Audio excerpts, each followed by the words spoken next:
নমস্কাৰ প্ৰিয় দৰ্শক, আন এটা অতি গুৰুত্বপূৰ্ণ তথা জ্ঞানবৰ্ধক ভিডিঅ' আপোনাক আন্তৰিক স্বাগতম জনাইছো। মাতা লক্ষ্মী কৈছে যে ঘৰৰ এই চাৰিটা বস্তু কেতিয়াও আনক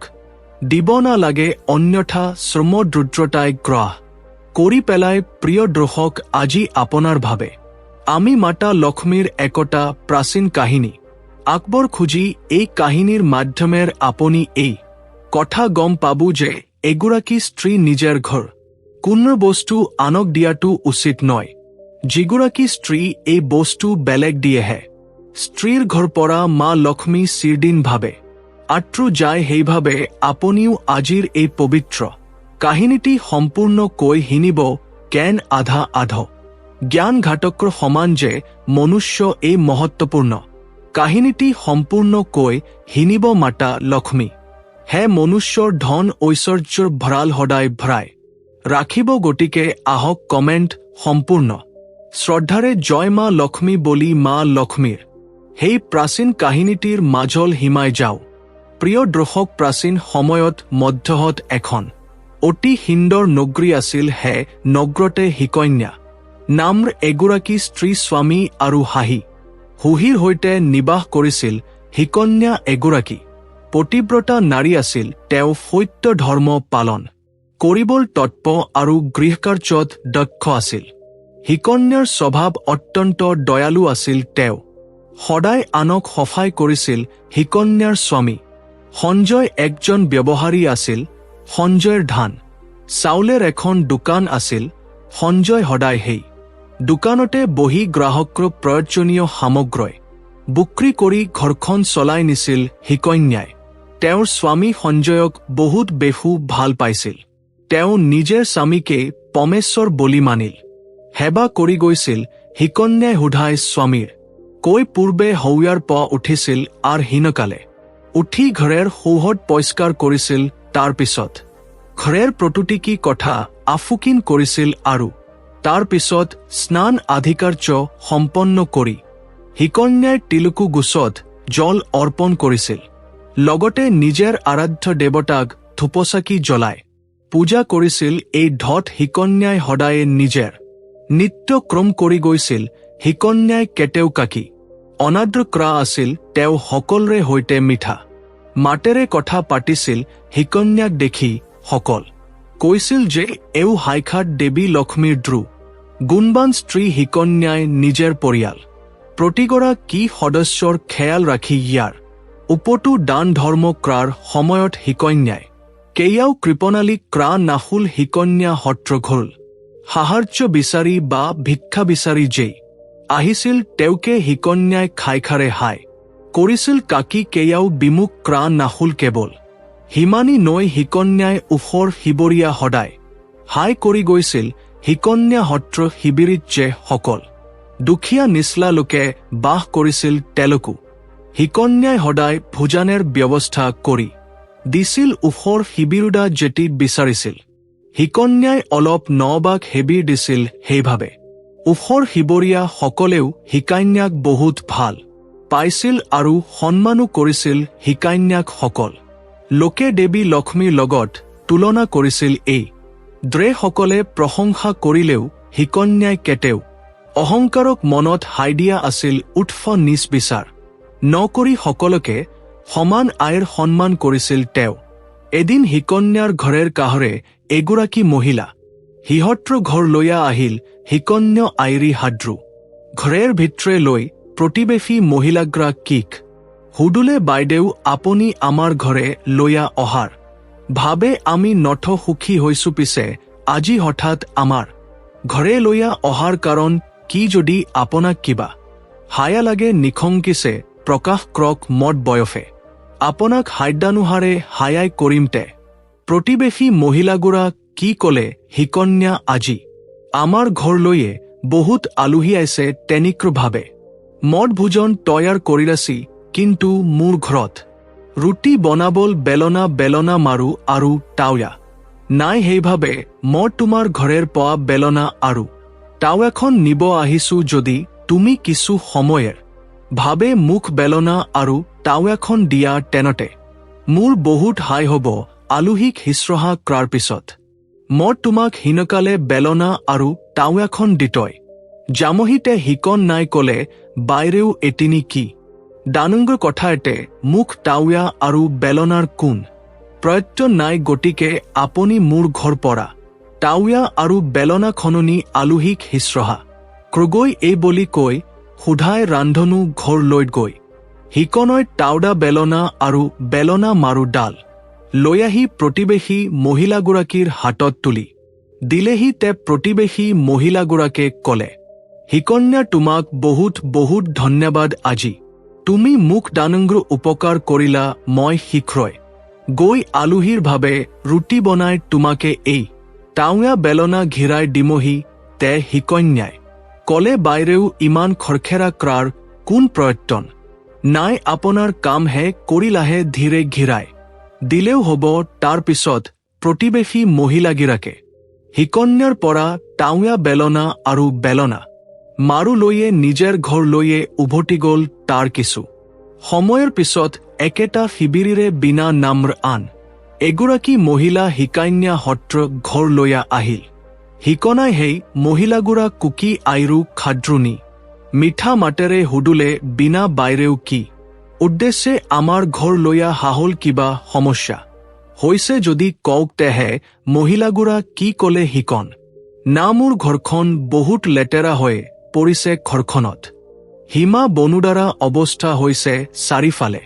দীৰ্গন্ধ বিয়পি আছে কিন্তু ঘৰখন আফুকিন কৰিবলৈ আমাৰ ঘৰত একোই নাই এয়াল ভাল ঝাৰি নাই সেইভাৱে তোমাৰ পময় ঝাৰিডাল নিবলি আহিছো যদি তোমাৰ এক অসুবিধা না হয় তেনতে কৃপা কৰি মোক কিছু সময়ৰ ভাৱে তোমাৰ ঘৰেৰ ঝাৰিডাল দিয়া মদ মোৰ ঘৰ আফ হিকুন কৰি তোমাক পুনৰ ঝাৰিডাল ঘিৰায়া দিত হৈয়ে জাম হিকন্যাই এইবাৰো অলপন অভাৱা কৈয়ে কলে বিনা বাইৰেও সমস্যা হবলি আপুনিনি কি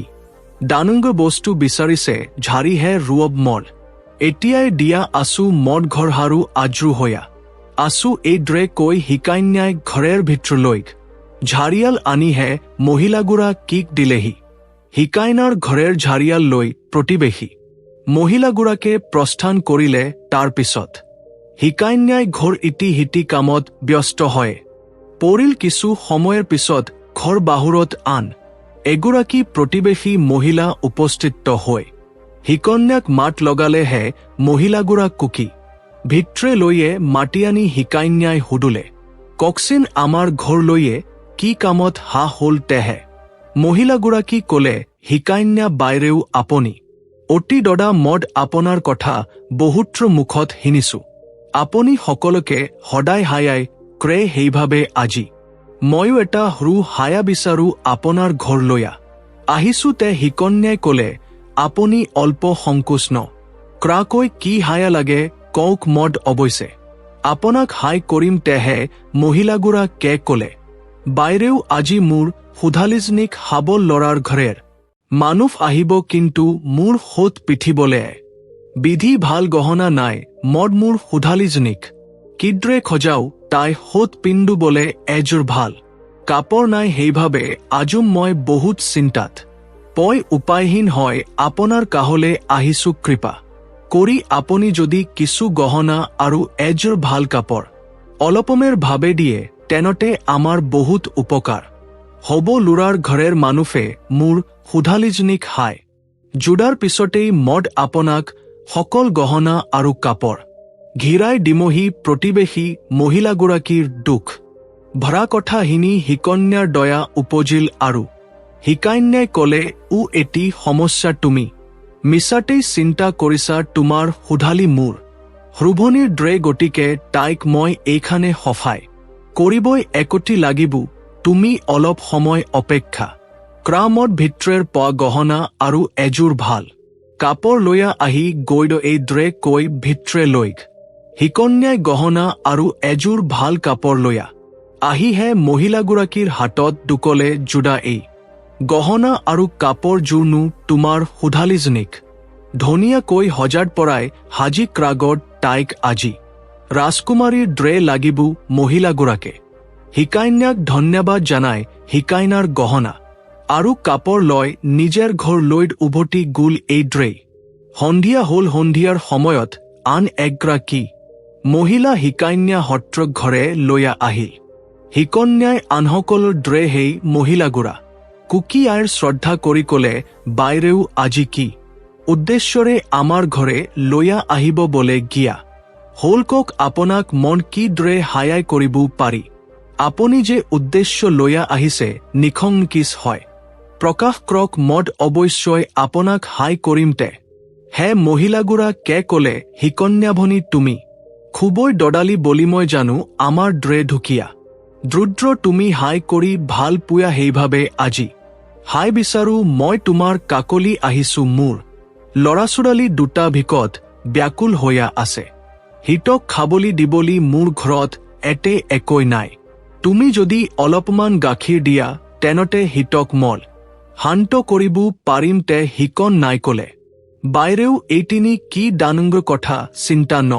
কৰিব মোৰ ঘৰত অলপমান গাখীৰ আছে মদ ভিত্ৰেৰ পোৱা লৈয়া হুহি কৈ ৰব এই দ্ৰে কৈ ৰান্ধনো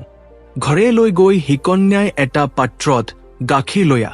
আহিহে মহিলাগুৰা কিক দিয়ে দিলে প্ৰতিবেশী মহিলাগৰাকে প্ৰক্ষণতাৰে হিকন্যাৰ ঘৰ পৰা গাখীৰখিনি লৈ নিজৰ ঘুলি উভতি গুল এঢৈ হিকন্যাই ঘৰ সকলকে বিচৰা বস্তু হাই কৰিলে আৰু আনন্দ মনে তাইক ঘৰেৰ কাম কাজত পূৰ্ণব্যস্ত হৈ পৰিল তাৰ পিছত নিশা দোকান বন্ধ কৰি হিকন্যাৰ স্বামী সঞ্জয় ঘৰ উভতি আহিল হিকনাই স্বামীৰ ভাৱে খুয়াৰ যোগাৰ কৰি স্বামী সঞ্জয়ক হেউয়া হিশ্ৰহা কৰিলে খুয়াখে কৰি বাসন বৰ্তন ধুই খালি হিকান্যাই স্বামীৰ সৈতে হুবলিলে দিনতি কামবন কৰি ভাগ্ৰ লাগি থকাৰ ভাৱে সেইদিনা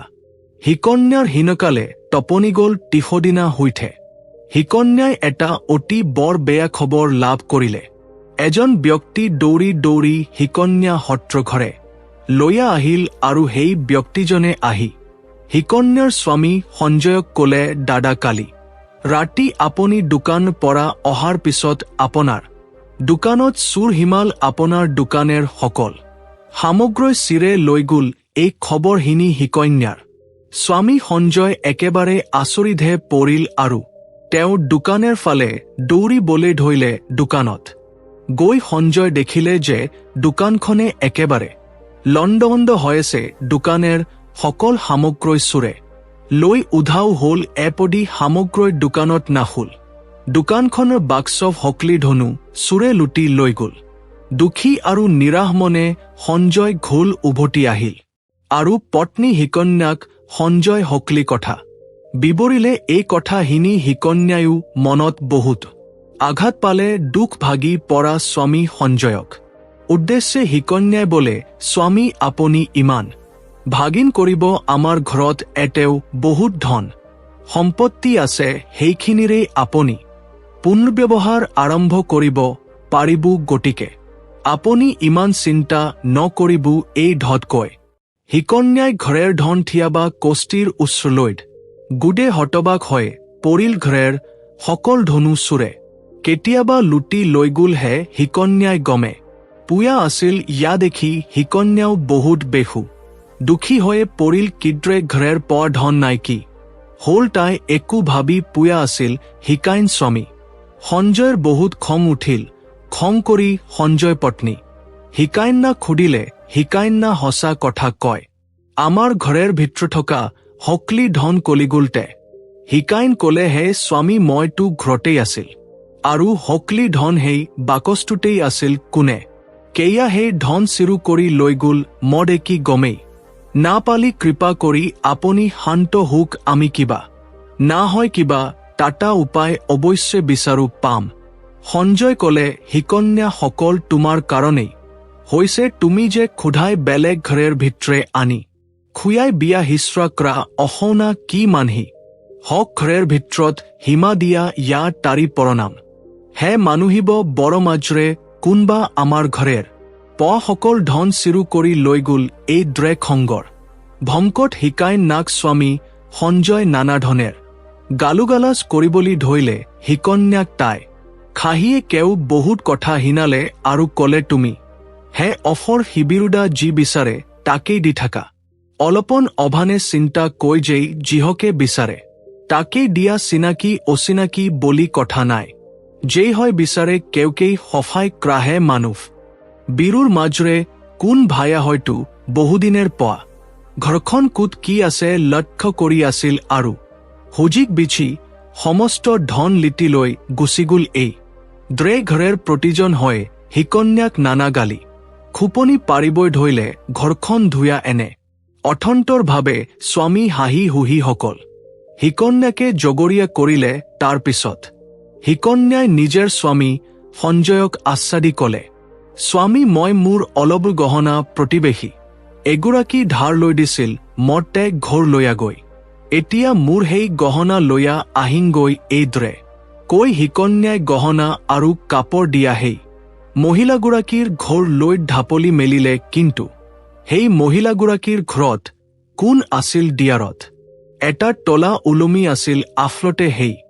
মহিলাগৰাকীয়ে হিকন্যাৰ পোৱা মিছা কথা কৈ গহনা আৰু বস্ত্ৰ লৈ গৈছিল হিকন্যাৰ গহনা বুৰ লৈহে মহিলাগৰাকীয়ে ঘৰ এৰি কৰিবালি ভাগুগল হিকনাই নিৰাশ মনে ঘৰ লৈয়া উভতি আহিল আৰু স্বামীক সকল কথা বিৱৰি কলে হিকন্যাৰ কথা শুনি তেওঁৰ স্বামীক থমত কবনাৰা হয় পৰিল পূৰ্বত কৈ হিকান্যাক আৰু বেহু বেয়া কৈ স্বামী সঞ্জয় কলে তোৰ দ্ৰে এগুৰা কি মূৰ্খ ব্যাপাতিময় জীৱনত বহুত ডানংগুৰ ভুল কৰিলি তোৰ কাৰণেই আজি আমি ভিক্ষাৰী হ'ব গিয়া হল কোন বিচাৰ নক্ৰাকৈ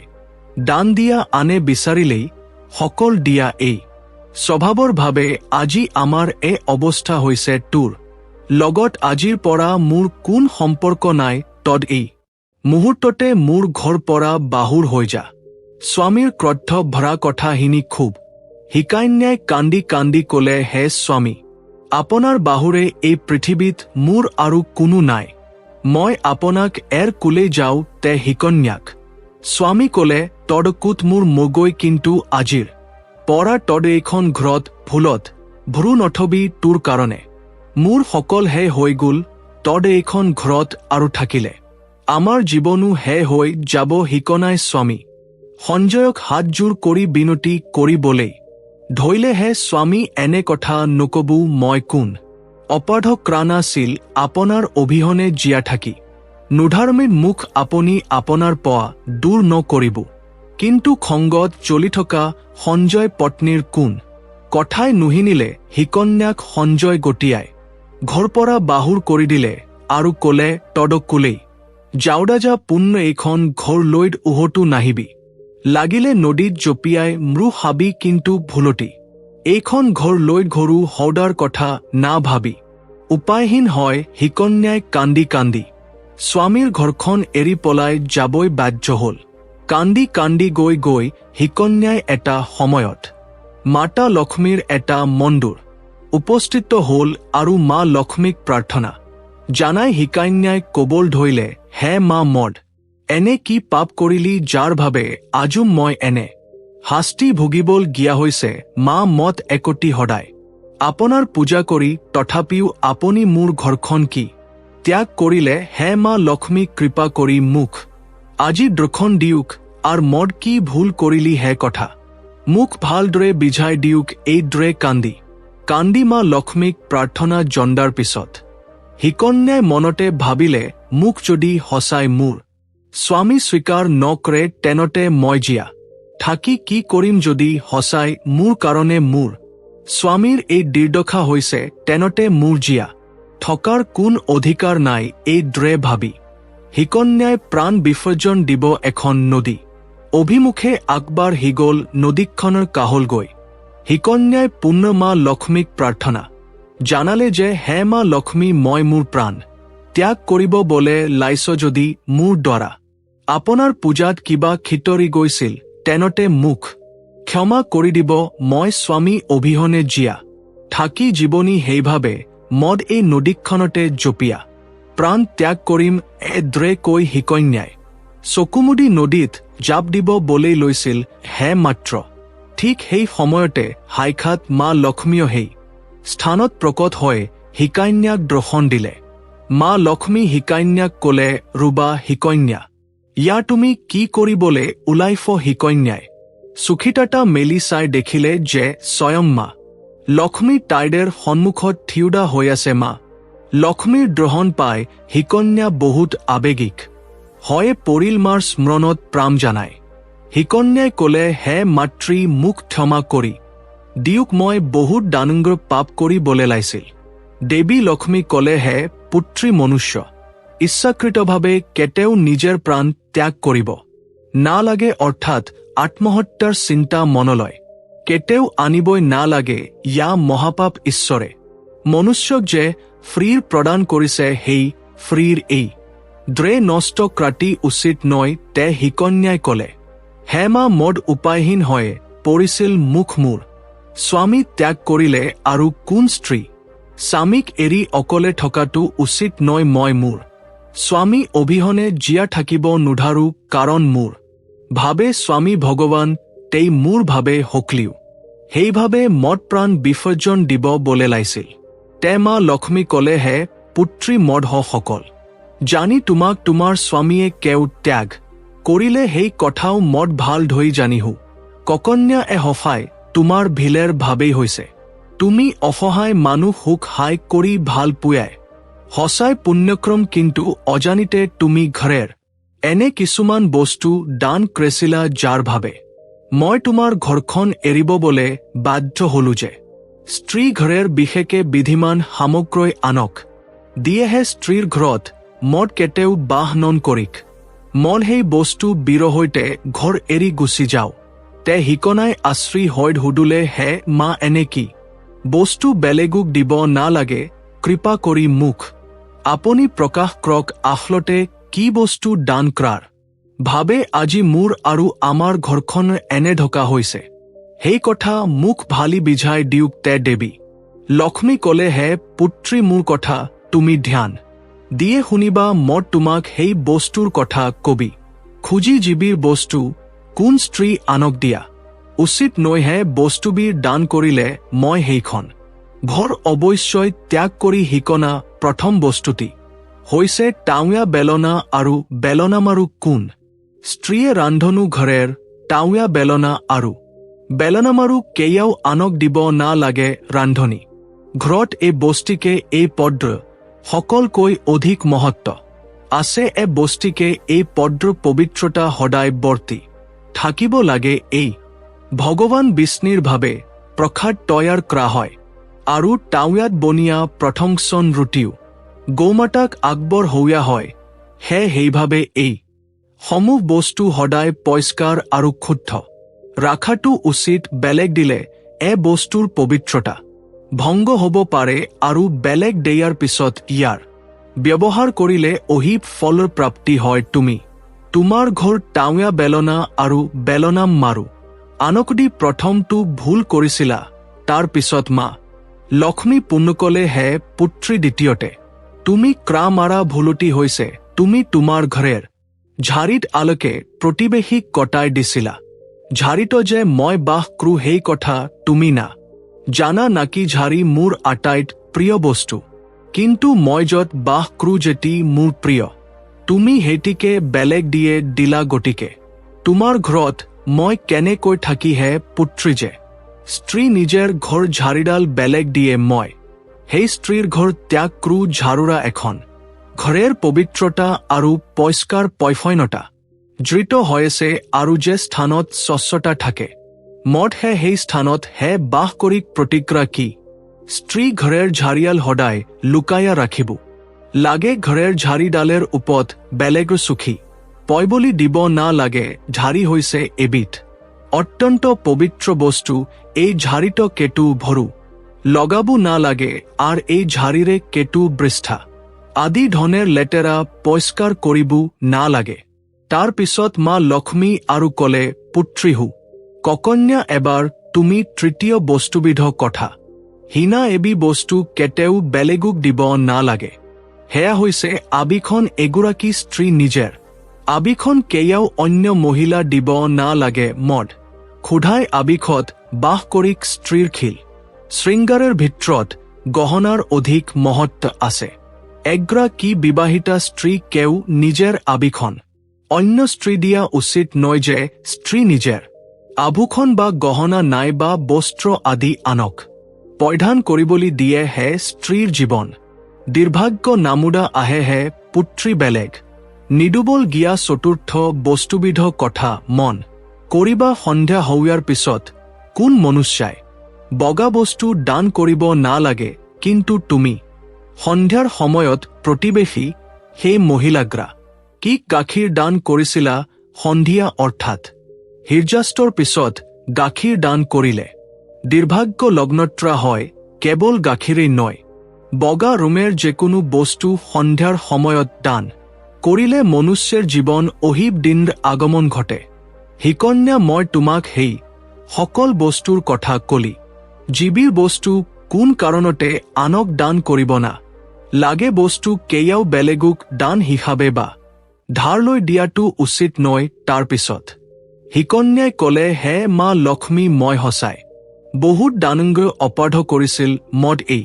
মহত্বপূৰ্ণ কথাবিৰ জনাছিল কৃপা কৰি মুখ ক্ষমা কৰি দিওক আৰ এই ভুল কিদ্ৰে মই প্ৰায়িত কৰিম তাৰ উপায় দিওক তে দেৱী লক্ষ্মী কলে হে পুত্ৰী তুমি ইতিমধ্যে প্ৰায় কৰিছা সেইভাৱে তুমি এতিয়া পুনৰ প্ৰায় ক্ৰাৰ প্ৰয়ত্ন নাই তুমি এতিয়া ঘৰ লৈ যাওয়া মই তোমাক সকল ধন সম্পদ ঘিৰাই দিছো তোমাৰ ঘৰখন পুনৰ আগ্ৰহৰো ধনে ধানে ভৰু থাকিব এই ঢতকৈ মা লক্ষ্মী হে স্থান পৰা অন্তৰ্ধান হৈ গল তাৰ পিছত হিকনাই মা লক্ষ্মীক হাজাৰবাৰ ধন্যবাদ জানাই হে